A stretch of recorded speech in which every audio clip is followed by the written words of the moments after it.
அவ நம்மளுடைய பலம் என்னன்னு தெரியாம மோதிட்டான். அதுக்குதான் அவளுக்கு இந்த தண்டனை.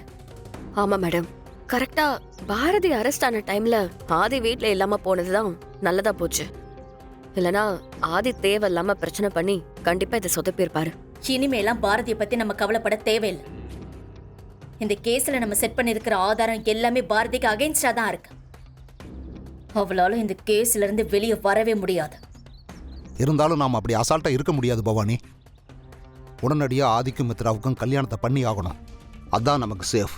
ஆமா மேடம், சார் சொல்ற மாதிரி இந்த கல்யாணம் எவ்வளோ சீக்கிரம் நடக்குதோ அவ்வளோக்கு அவ்வளோ நல்லது. ஏன்னா ஆதி எப்போ எப்படி நடந்துப்பாருன்னு ஒன்றும் தெரிய மாட்டேங்குது. அன்னைக்கு அந்த பாரதி பொண்ணு வாய் பேச முடியாம போன காரணத்துக்காக அவளை தத்தெடுக்க போறேன்னு பண்ண கூத்தெல்லாமே உங்களுக்கு தெரியும்ல. அப்புறம் மித்ரா பண்ண டிராமாவால தான் அவன் கல்யாணத்துக்கே சம்மதிச்சான். இப்போ நீங்களும் இந்த கல்யாணத்தை நடத்த வந்திருக்கீங்க. அதனால அவன் பேசினபடி கல்யாண வேலையை ஆரம்பிக்கிறது தான் சரியா இருக்கும்.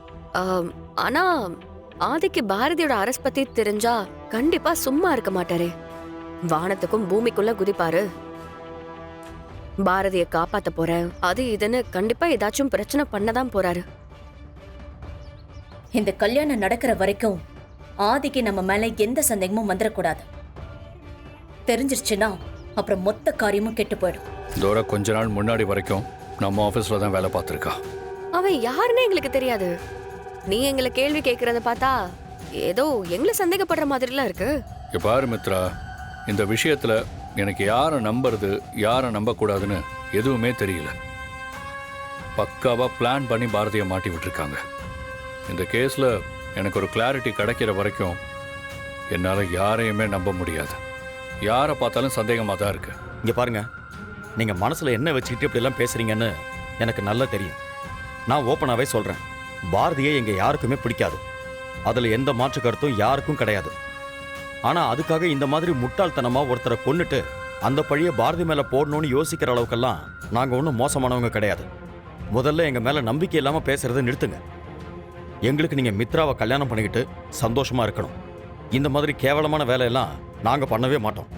முதல்ல நீங்க அதை புரிஞ்சுக்கோங்க. இங்க பாருங்க சுதாகர், நீங்க பண்ணிருக்கலான்னு நான் பேசவே இல்லை. உங்களுக்கு பாரதியை பிடிக்காது, அது எல்லாருக்குமே தெரியும்.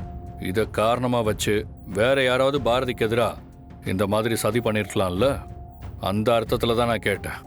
மாப்ள, நீங்க எதுக்கு பாரதி விஷயத்துல தேவையில்லாம மூக்க நுழைச்சுக்கிட்டு இருக்கீங்க? அவ கொலை பண்ணதுக்கு ஆதாரம் இருக்குன்னு போலீஸே வந்து அரெஸ்ட் பண்ணிட்டு போயிருக்கு. நாம என்ன பண்ண முடியும்? பாரதிக்கும் துரைக்கும் பிரச்சனை இருந்துச்சுன்னு சொல்றீங்க. கோவத்துல பாரதி துரைய கொலை பண்ணிருக்கலாம்ல.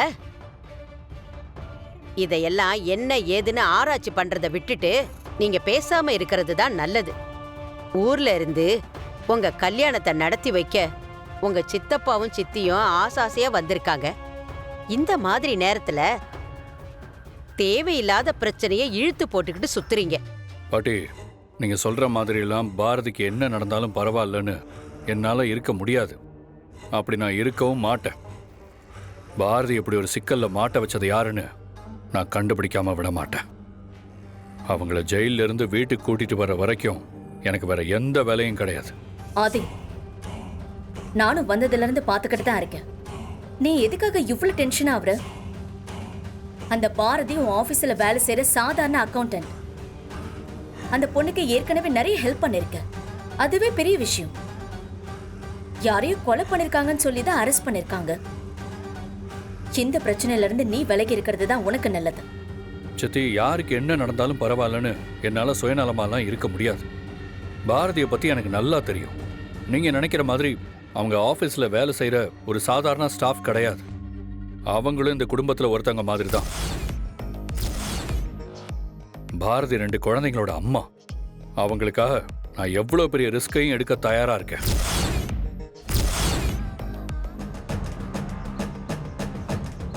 ஆதி, என்ன விஷயம்? உனக்கு எங்க கிட்ட என்ன பேசணும்? சித்தி, நான் யூஎஸ் கிளம்பி போறதுக்கு முன்னாடி என் லைஃப்ல என்ன நடந்துச்சுன்னு எனக்கு பெருசா ஞாபகம் இல்லை. சில விஷயங்கள்லாம் எனக்கு தெரிஞ்சோ தெரியாமலோ தப்பு தப்பா நடக்குது. என்னை சுத்தி நிறைய விஷயங்கள் மர்மமாவே இருக்கு. அந்த மர்மத்துக்கு பின்னால் இருக்கிற ரகசியம் என்னன்னு தெரிஞ்சுக்க நானும் போராடிட்டு தான் இருக்கேன். ஆனால் என்னால் எதுவும் கண்டுபிடிக்க முடியல. இது வரைக்கும் நான் நம்ம குடும்பம் சம்மந்தப்பட்ட யாரையுமே பார்க்கல. இன்னைக்கு நீங்கள் 2 பேரும் மித்ரா வர வச்சு இங்கே வந்திருக்கீங்க. ஸோ இந்த நிமிஷம் என் குடும்பம் நீங்கள் மட்டும்தான். உங்ககிட்ட நான் சில கேள்வியெல்லாம் கேட்கணும். நீங்களும் எதையும் மறைக்காம என்கிட்ட பதில் சொல்லுவீங்கன்னு நான் நம்புறேன். அது எனக்கு புரியுது. நீ என்ன கேட்கணும்னு நினைக்கிறியோ அது கேளு. ஏன்னா உனக்கு பதில் சொல்ல வேண்டியது எங்களோட கடமை. நான் இப்போ முக்கியமான விஷயத்தை பற்றி கேட்கணும். நீங்கள் இதுக்கு முன்னாடி பாரதியை வேற எங்கேயாவது பார்த்துருக்கீங்களா? பாரதி உங்களுக்கு தெரியுமா? ஆதி, நீ எதுக்காக இந்த கேள்வியை எங்ககிட்ட கேட்கறன்னு தெரியல. ஆனா நாங்க பாரதி எங்கேயுமே பார்த்ததில்லை. பாரதி யாருன்னு எங்களுக்கு தெரியாது.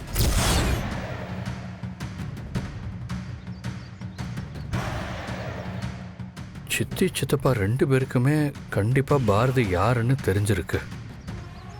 ஆனால் அதை என்கிட்ட மறைக்கிறாங்க. கண்டிப்பாக அதுக்கு ஏதோ ஒரு காரணம் இருக்கணும்.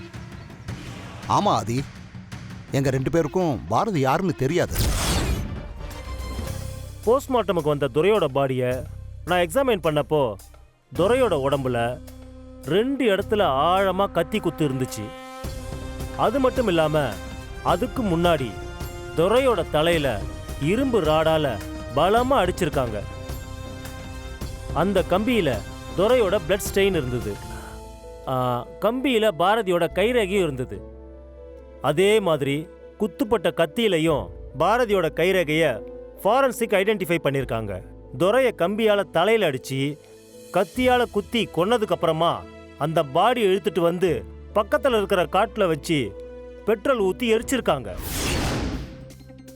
பெட்ரோல் இருந்த கேன்லையும் பாரதியோட கைரேகை இருக்கு.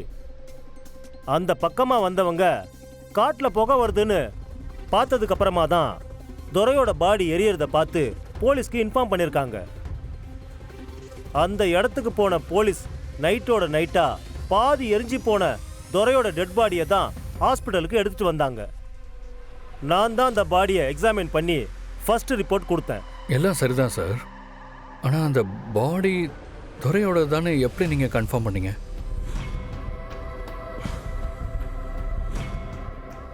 டிஎன்ஏ ரிப்போர்ட்டை வச்சு தான் அது துரைன்னு சொல்லி ஐடென்டிஃபை பண்ணோம்.